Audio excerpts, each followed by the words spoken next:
The I that we assume to be is in fact the same I that in the background also acts in everyone else. But as it goes through the mind, as it goes through the apparatus of this mind body that we have, it takes a personal form out of which we strive to understand what is life about. When the same I turn inside, gives us a sense of presence that stands higher than this personal self that we come to identify with. And so it is in this very higher self, true self, that everything that we look for in terms of answers on whichever level lies. And so is the fundamental peace, security, clarity that we're also looking for. So it is not like we need to be any different than who we are. It is more a question of tuning into the truth of that lies at the root of our sense of I. Whereas as long as we take oneself to be this I that is filtered through the mind-body apparatus, we come to experience difficulties, mental issues, complications, questionings, and seeking something in time, in the future, in order to feel more complete with oneself, or a feeling that we need to solve some things out of the past, when all that is needed is simply to sink within, independently from the mind body, in order to realize the fundamental peace that our own self is really made out of, and into which clarity is found. Tuning on all level, the whole system, the whole mental, psychological, physiological system comes to vibrate accordingly when you tap into the truth of yourself, into the core honesty of your being. So this is all the truth of oneself comes to fuse its qualities within this mind-body apparatus, all of which this sense of individuality comes to be aligned properly and function properly, function in a place of harmony that cannot be reached otherwise. And yes, it is not something of the mind. It is not something that our mind can seek. But the mind has its own limitation, as the mind is a product of time and bound to this body and to the very limited mechanics of the mind itself. Plus the illusion of separation that we experience out of identification with this mind-body apparatus. So on its own, the mind cannot tap into that dimensions of the truth of oneself, although because the truth of oneself is already there, present at all times, it is directly possible to access it. For we are that, we are this true self. It's a matter of letting it overflow our experience to see a change on the level of the individual, a change in our experience of oneself. So it's all there already. So why would I do anything? There's this part of consciousness that seeks to experience a sense of individuation in our existence. And so it comes out of itself from the universal into the particular. But once it enters a body-mind, it comes to mistake itself for this body-mind, hence experiencing a separation with its inner universality. It's the process of evolution, of soul ascension. So it is in the purpose of the cosmos to exist as a seeking soul that seeks its return home to its truth as the universality that it is, while wanting to experience an individuation of that universality in us seeking to know oneself, to know the truth of oneself.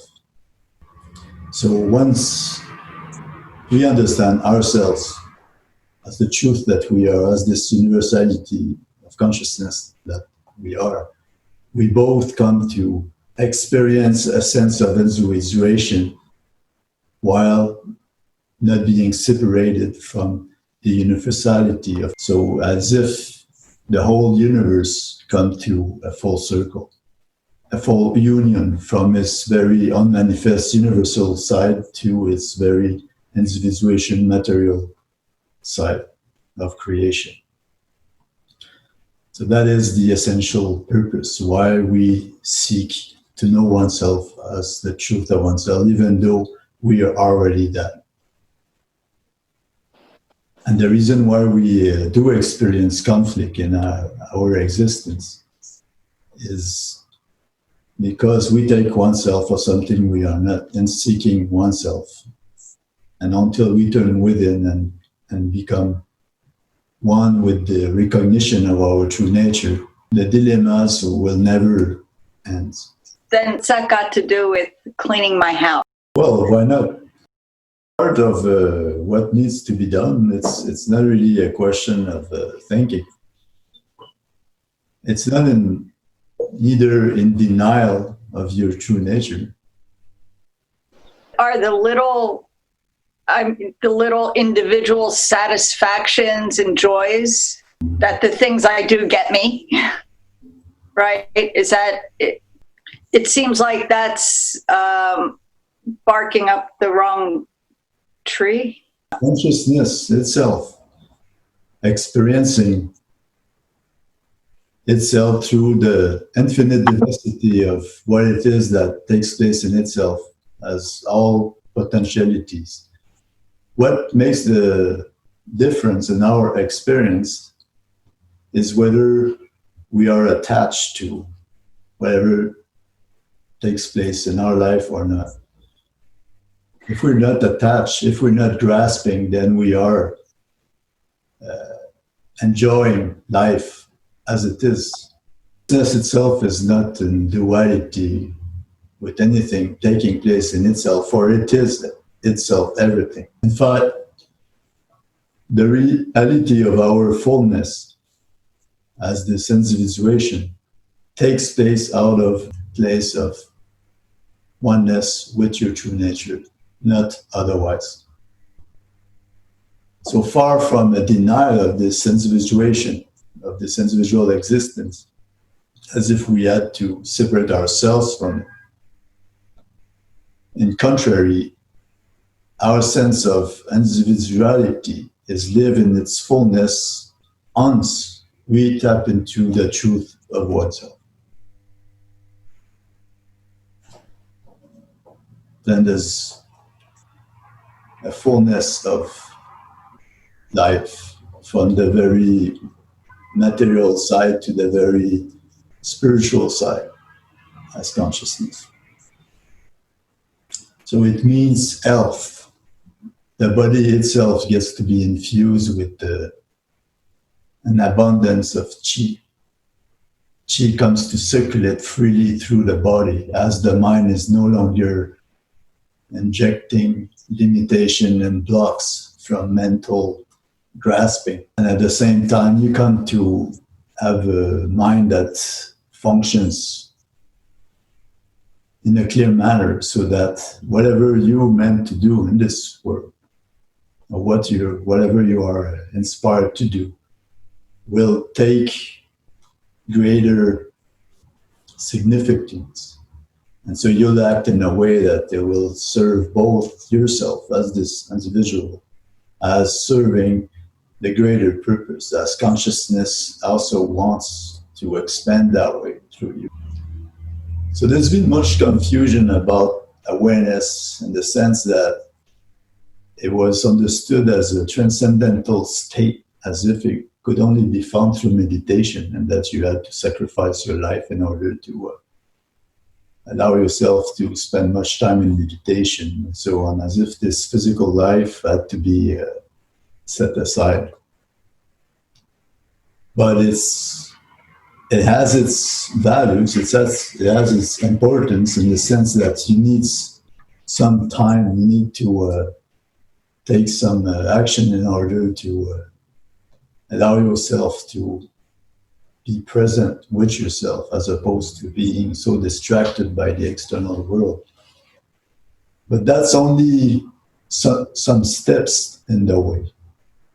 Understanding awareness as a transcendental state is only halfway.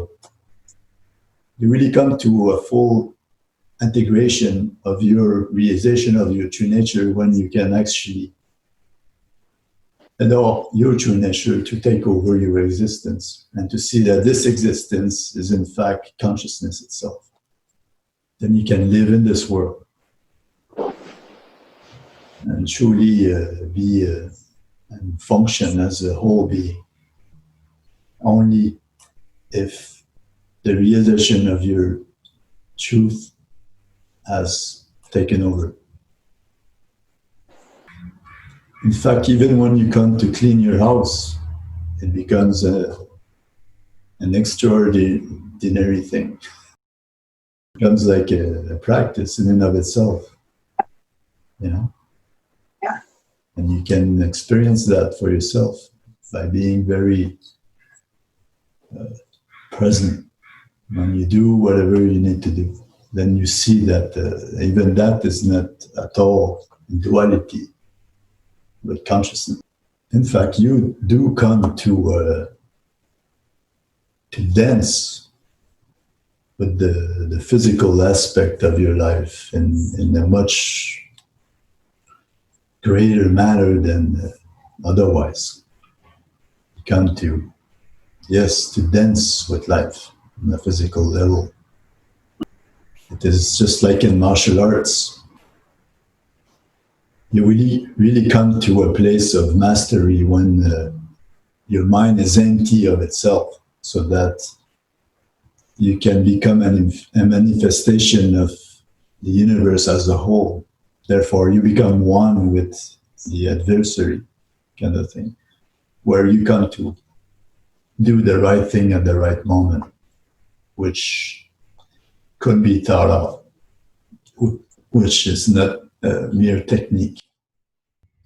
Yes, there's much confusion around the nature of awareness or consciousness, as if it was a mere transcendental state, something outside our individual physical life, when the very purpose is to allow this consciousness to infuse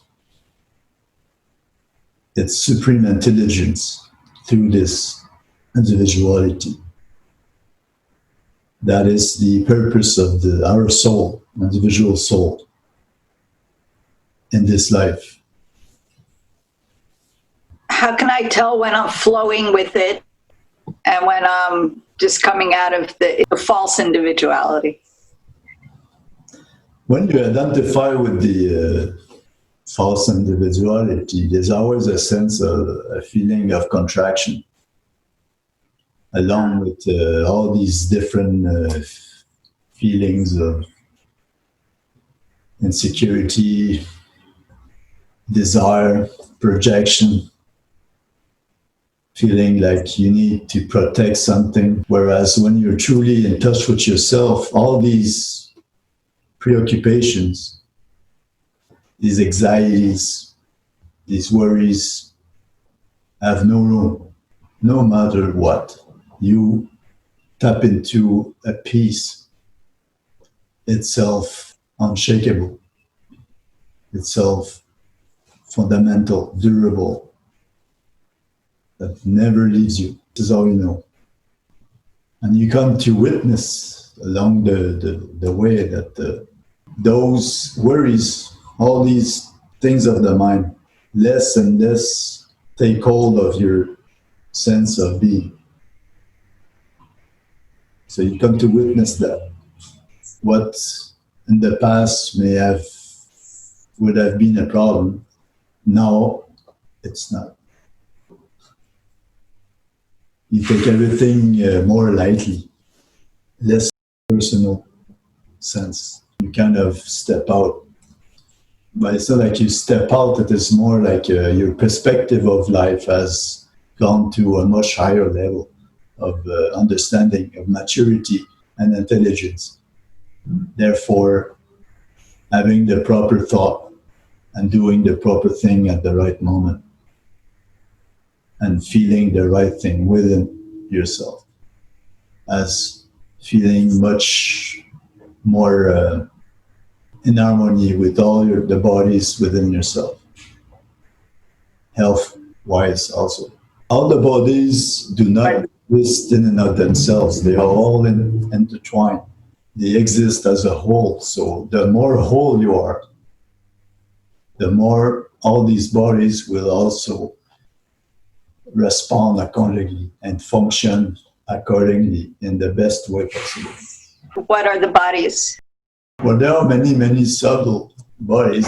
General bodies that is mostly talk about in yoga, the bodies related to the different nervous centers, as the chakras. As long as you can be sensitive to all your physical, emotional, and mental body function, relation with how in tune you are with the truth of yourself, that is enough. You don't need to know anything more in details. In fact, there isn't even any need to understand all these complexities. What is needed is to know yourself as the truth of yourself directly, which is not the difficult thing, which you access in relation with how honest you are with yourself. It's not a matter of skills, it's not a matter of mental or even emotional disposition.